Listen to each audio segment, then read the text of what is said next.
On April 15, 1989, a wedding was held in Buenos Aires. It was a Saturday, and the event went as planned. However, two very important guests were missing: the bride's 15-year-old sister, Gloria Fernandez, and her cousin, 22-year-old Irma Beatriz Giron. They had been diligently preparing for the upcoming event for days, and several people had even seen them on Thursday, so nobody knew what had happened to them. The older girl had been renting a cozy ground-floor apartment with 2 bedrooms, a separate living dining room, a patio, and a kitchen at 3354 Melo Street in the Villa Martelli neighborhood in the northern part of Buenos Aires. It was a little bit old on the outside, while the main entrance was tucked away at the end of a narrow passage. The girls were also seen by Doña Noemi, the owner of this apartment and Irma's upstairs neighbor. The last time Gloria talked to her parents was on Thursday afternoon, and she mentioned her plans to stay with her cousin and help prepare various wedding gifts for the big day. The weather was beautiful, the sky was clear, and according to the databases, on Thursday, April 13, 1989, the peak temperature in Buenos Aires was 76 degrees Fahrenheit during the day, which did not drop below 54 degrees even in the early hours of Friday. A few days later, in the early morning on Sunday, Doña Noemi woke up to the smell of gas, so her first reaction was to shut off everything and call the Gas del Estado gas company. 2 technicians arrived and knocked 3 times on the door of the ground floor apartment, but there was no answer, so eventually, the owner let them in with her own keys. The employees began to look for the source of the leak, while they also started to smell something particularly disgusting inside the flat, but they found nothing at first, only scattered clothes and food scraps. They were searching persistently, but they couldn't find any damage to the pipes or any of the equipment. But as the stench grew worse, they encountered a horrifying sight when they entered the bathroom. The bathtub was filled with brick-colored water, and 2 badly decomposed bodies were sitting opposite each other. One of them was completely naked, while the other was wearing only a dark sweater. Near the bathroom, they came across a gas heater that was still on and emitting heat, so they quickly turned it off, opened the windows, and called the police. At this point, I must add that various sources claim that actually, the owner called the police at noon because of a nauseating smell rather than the gas company about a possible leak. But this is just one of the many conflicting reports in this case. The first officers who arrived at the scene quickly understood that something extremely unusual had happened, so they called in for backup. As soon as District Police Commissioner Raul Benitez arrived on the scene and saw the horror, he immediately called San Isidro criminal judge Raul Casal. "Doctor, you have to see this," he said while the latter was having lunch. The judge finished his meal and left. On his arrival, Benitez advised him to put a perfumed handkerchief over his nose, otherwise he wouldn't be able to stay inside. As the police presence grew in the vicinity of the building, more and more people started to gather on Melo Street, filled with curiosity and concern about a possible incident, suspecting that something terrible might have happened. Later, Raul Casal stated that he had seen many things during his decades in the criminal justice system, but never anything like this.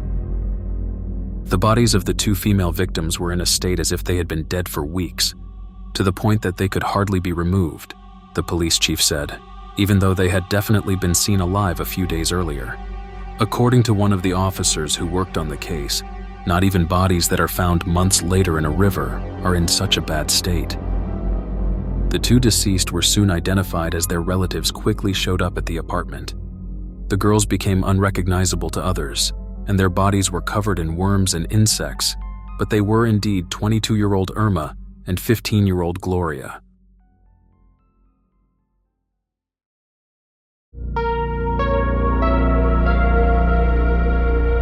The investigators found themselves in a difficult situation because while trying to retrace the events leading up to the incident, they managed to talk to Arnoldo Bresciani, one of the doctors at the Vicente Lopez Hospital.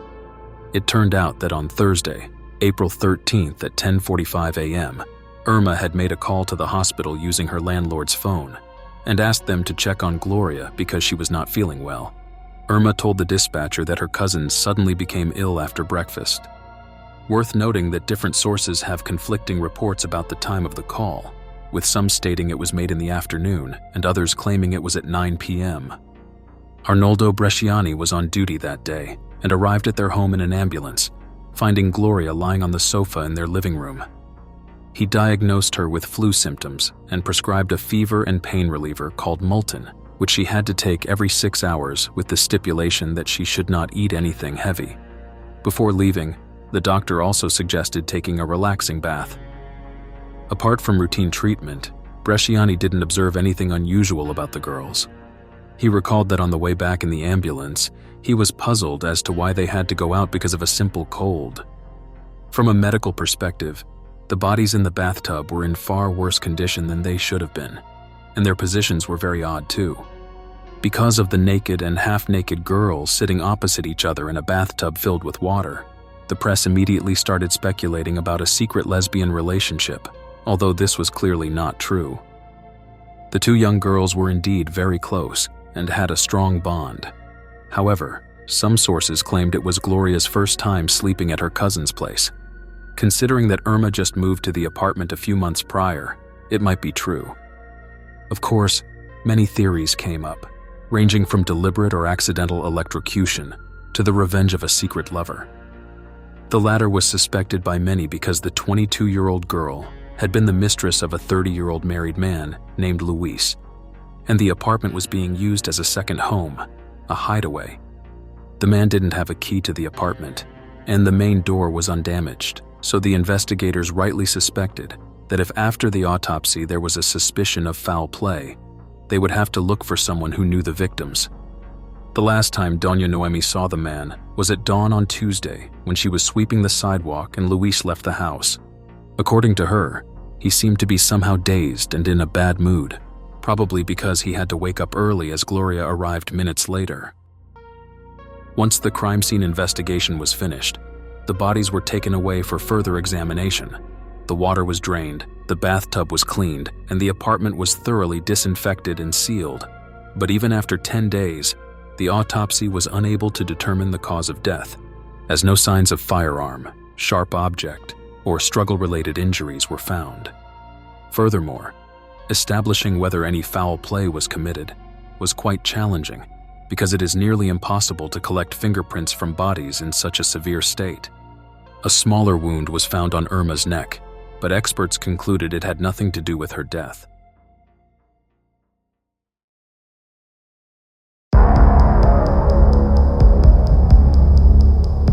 Puzzled by the ever-growing mystery, Raul Casal returned to the scene following the autopsy to ensure that the police hadn't missed anything. The door was sealed and taped, just as they had left it. The judge went through all the rooms again, but when he entered the bathroom, he was met with a macabre sight. The tub, which was drained and sanitized after the examination, again poured out the death-tainted water, with insects and worms everywhere. The authorities were completely baffled by the situation, because as I mentioned, the door of the apartment had been locked and sealed. At first, they considered the possibility that stronger chemicals, like cleaning products, could have been the cause of the blockage for 10 days. However, they soon dismissed this theory. Their next idea was much more sinister. What if the killer of the two girls had come back to the flat and started some kind of sick joke?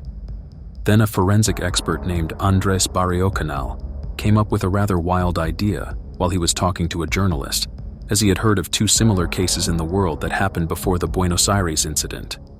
In these tragedies, the perpetrators sought revenge, using the venom of the dreaded African snake, the black mamba.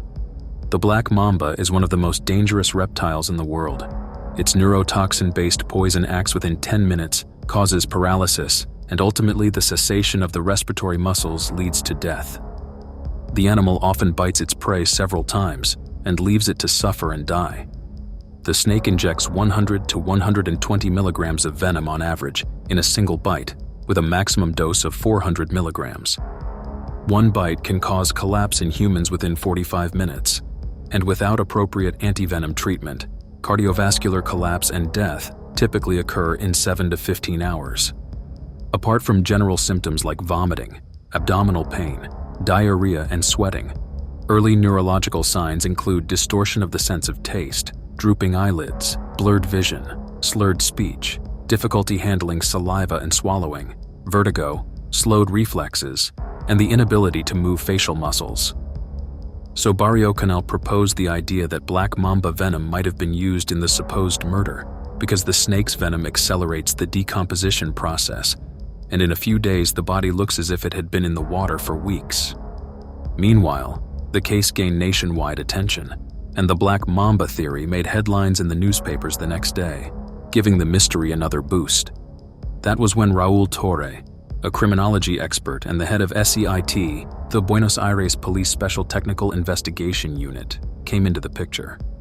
He decided that a new autopsy must be conducted with a special focus on the hearts of the two girls, because the black mamba's venom contains cardiotoxic components too, meaning it also attacks the heart muscle. But please take a seat now. The girls' hearts have vanished without a trace, and despite the extensive search of the morgue in La Plata, a southern suburb of the capital, the organs were never found. Regarding this, Raul Torre claimed that he had heard rumors about police officers placing the hearts into jars without using proper preservatives, and when they noticed their mistake, they quickly gave them to the police dogs. Another version of the story is that they might have been lost during the transfer. But once again, these are just rumors, and the fate of the two hearts remains unknown. The oddities continued as the owner of the apartment also shared something intriguing. All she knew about Irma's relationship was that the 30-year-old Luis spent several days a week at her place, and that he worked in a veterinary clinic that had a section where snakes were kept. The man was quickly arrested in his home, right in front of his wife, who found out about his infidelity on the spot. Luis confessed to visiting Irma's apartment that Sunday morning. He claimed he knocked several times, and he even tried to call her name through one of the windows, but because he did not get an answer, he left. Later, he was released without a charge because police found no evidence against him. Detectives questioned a veterinarian as well, who was the only person known to the authorities to have imported black mambas to Argentina, but they didn't get much out of him. It was a dead end, just like everything else. Time went on, and there was no progress in the case, and since the hearts were missing, it was impossible to establish whether snake venom had been used or not. Raul Torre later claimed that he had hardly slept for 60 days, but then they decided to perform another autopsy on the bodies. This time they focused on the bones, and two renowned experts, Nestor de Tomas and Osvaldo Ruffo, also participated in the examinations, and finally the cause of death was identified as carbon monoxide poisoning. They concluded that it is, quote, scientifically proven by the presence of carboxyhemoglobin in the bone marrow. In the next step, they had to figure out where this insidious, colorless, and odorless gas could have come from. And the solution was right in front of them the entire time. The carbon monoxide may have been emitted by the gas heater found near the bathroom. The investigation came to the conclusion that Gloria, who was already unwell, may have shown initial symptoms of poisoning while following the doctor's advice and taking a bath. It is possible that Irma entered the bathroom to assist her cousin and inadvertently inhaled the carbon monoxide as well. One might wonder why the authorities only thought of this now. The answer is that since the gas company employees had shut off the service in the entire house, the leak itself hadn't been mentioned in the police reports. The autopsy, therefore, did not consider carbon monoxide. Experts also stated that the body's condition can be attributed to the decomposition process being accelerated in a humid environment. In this particular case, the small wet bathroom, warm water, and continuously operating gas heater created a spontaneous microclimate. The only problem with this theory is that only by looking at the publicly available pictures, it appears that the heater was actually in the living room. Plus, the police sketch does not place the heater in the bathroom either. Sure, it may have been moved, but it would be highly unusual at a crime scene and during a professional investigation. The police managed to find some kind of answer to the other great mystery too: how the bathtub was filled up again 10 days after the discovery. As it turned out, the tap was still leaking a little bit after it was turned off, and the drain pipe was clogged with human remains, which allowed cadaverous fauna to quickly appear again. However, according to one of the detectives working on the case, it is theoretically impossible for a faucet that rarely drips to fill an entire tub in just 10 days so that the water flows out of it. The other strange thing is that upon cleaning and draining the tub, how come they didn't notice the blockage? It's weird in many ways. How they came to be in that position remains a burning question as well. Once again, it's likely that Gloria followed the doctor's advice and took a bath. She started showing symptoms of poisoning, and Irma went into the bathroom to help her. But how did her half-naked body end up in the bathtub, sitting across and on top of her cousin, as if she had just been laid on her like that? And why was she half-naked in the first place? Experts said that Irma was positioned as if she had just taken off her underwear, because her left hand was only a few centimeters away from her private parts. But this seems to be a weak explanation, as this was true for Gloria too. What if Gloria in the bathroom got worse and started making strange noises? Perhaps she was calling out for her cousin, and she heard it just as she was changing clothes and getting ready to sleep. It is also important to add that it is absolutely not uncommon among close friends, especially relatives, to see each other's bodies. The exact time of their deaths can only be guessed, but only thanks to the Multon pills found on the bedside table in their bedroom. The doctor advised Gloria to take one pill every 6 hours, and since just 2 were missing from the box, it is most likely that they were already dead by Friday morning. As I told you before, it was strange that an ambulance was called merely for a low fever, and what is even stranger is that the autopsy found no traces of Multine in her system. And it's not over yet. How come the upstairs neighbor, who happens to be the owner of the apartment, did not notice the smell of the stinking water for 10 days? I also find it puzzling that even though the girls were invited to a wedding, none of their relatives made an effort to find them. It's possible that they have been looking for them and simply assumed nobody was home. But in a similar situation, it would be reasonable to call the police, or at least the owner, to open the door. Unfortunately, neither of these happened. Worth mentioning that I found sources that do not mention any family weddings. Instead, they wrote that the 2 girls started a small flower business, and they prepared some decorations for an event that was probably a wedding. And others wrote that the wedding wasn't actually on April 15th, but the following week. But whatever the truth is, it is concerning that no one came to look for them for days. So the tragedy was eventually attributed to carbon monoxide, but how they got into that weird position remains a mystery, just like the disappearance of the 2 hearts. This was such a high-profile case in Argentina that we can only compare it to Madeleine McCann's disappearance and media coverage in the UK. I still wouldn't rule out the possibility that the positioning was a cover-up and somebody placed the older girl on top of the younger one, while the water that spilled out of the bathtub could have been used to destroy evidence. Unfortunately, it is unlikely that we will ever find out what exactly happened in the bathroom on that mild spring day in Buenos Aires, and because of that, the case remains partly unsolved.